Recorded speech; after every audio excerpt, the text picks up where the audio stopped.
शिवाजी महाराज की, डॉक्टर बाबासाहेब आंबेडकर की, भगवान बिरसा मुंडा की, पिण्यासाठी पाणी,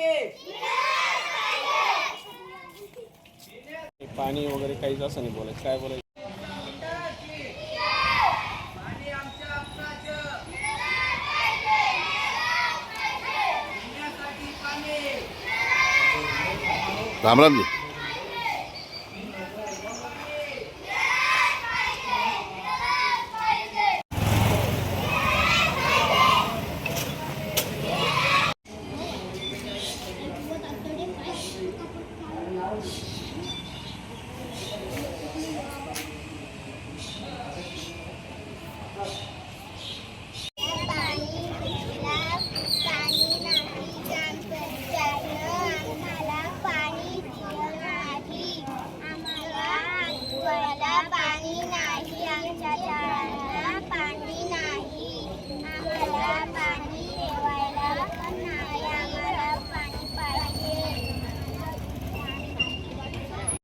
चौथीची विद्यार्थी आहे.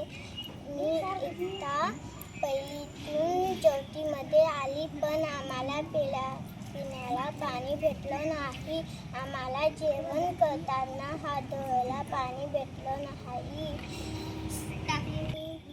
टाकायला भेटलं नाही.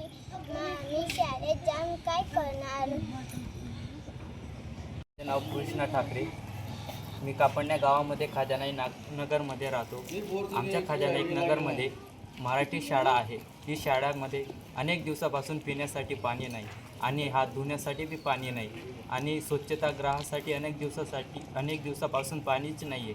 म्हणून सर्व विद्यार्थ्यांचे हाल होत आहेत. त्यांना आता कळलं की पाणी विना आपलं काहीच नाही. म्हणून त्यांनी आज त्यांच्या विचाराने धनूर गावातून मोर्चा काढला आणि कापडणे ग्रामपंचायतमध्ये आम्ही निवेदन द्यायला आलो आहेत. कापडणे ग्रामपंचायतीला आमचा हा इशारा आहे. आमचे सर्व विद्यार्थी जमले आहेत म्हणून हा छोट्या विद्यार्थ्यांचे आंदोलन आहे. म्हणून याच्या पुढे आम्ही सर्व गाव मिळून आंदोलन करू आणि इथून पायी आम्ही धनुरून पायी धुळ्याला जाऊ. आम्ही फक्त धनुरून कापंड्याला ग्रामपंचायतीला भेट दिली आहे. म्हणून सर्व ग्रामस्थांना माझी एकच विनंती, तर आमची समस्या दूर करावा हाच आमची मागणी आहे. पिण्यासाठी पाणी, पिण्यासाठी पाणी. पाणी हे जीवन आहे. तुम्ही तर आमचे जीवनच घेऊन घेतले आहे. आमच्या शाळेत पाण्याची सोय करून द्या. आमच्या शाळेत पाण्याची सोय करून द्या.